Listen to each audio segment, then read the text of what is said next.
Hello student, আজ আমরা paper making flower বানাবো অ্যান্ড সেটা একটা ফটো ফ্রেম এর মধ্যে ওই ফ্লাওয়ারগুলো চিটিয়ে একটা সুন্দর জিনিস তৈরি করবো।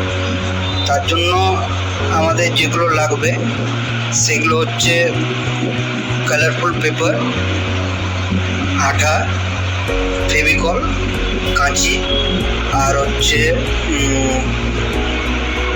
পেন্সিল। ব্যাস, তাহলে এসব স্টার্ট করি। প্রথমে আমাদের কালারফুল পেপারগুলোকে চারটে ভাগে ভাগ করে নেব। চারটে ভাগে ভাগ করার পর সেটাকে আমরা স্কোয়ার করব, স্কোয়ার শেপ দেব। সেটাকে স্কোয়ার শেপ দেওয়ার পর সাইড যে পোর্শনটা ওটা কেটে দেবো। তারপরে সেই স্কোয়ার শেপটাকে আমরা ফোল্ড করব চারটে ভাগে। এবার চারটে ফোল্ড করে এক একটা করে চারটে পিস করে নেব পেপারে।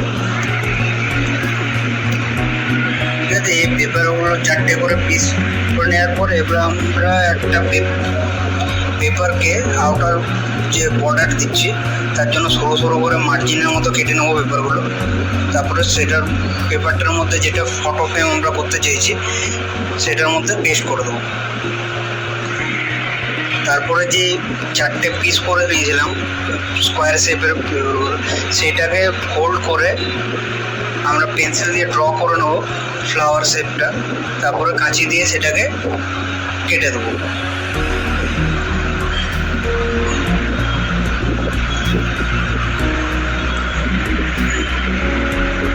দেখো ফ্লাওয়ার তৈরি হয়ে গেছে।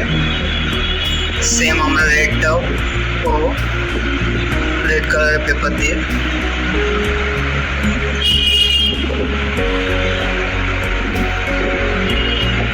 সেগুলো এক একটা করে দুটো করে পিস ফ্লাওয়ার হয়েছে, তার জন্য একটা করে চিটি দেবো আর একটা রাখবো সেটার সামনে দিকে ভাঁজ যেখানে হচ্ছে সেখানে চিট দিয়ে ওটা শুধু চিটি দেবো। তারপরে সরু সরু করে ফ্লাওয়ারের যে ডান্টিটা সেটাকে কেটে গ্রিন কালারের সেটা চিটি দিচ্ছি। এরপরে যেখানে যে কালারগুলো আছে ফ্লাওয়ারগুলো বানিয়েছে আপনার ইয়েলো, রেড, ভায়োলেট, সেগুলো দিলাম।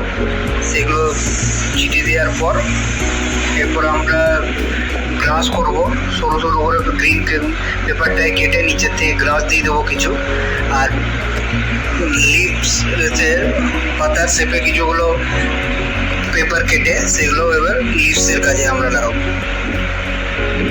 এরকম করে লাইট গ্রিন, ডিপ গ্রিন করে সাজিয়ে সেই পাতাগুলোর মধ্যে আরও লাইট গ্রিন দিয়ে যে ডান্টিগুলো বা ফ্লাওয়ারের যে নিচের পোর্শনে যে গ্রিন দিয়ে আরও সুন্দর করে ডেকোরেট করলাম। ঠিক আছে, এবার যদি যেগুলো আমরা বাটারফ্লাই বানিয়েছি সেটা ইজি কিছু নয়, একটা পেপারকে ফোল্ড করে ছোটো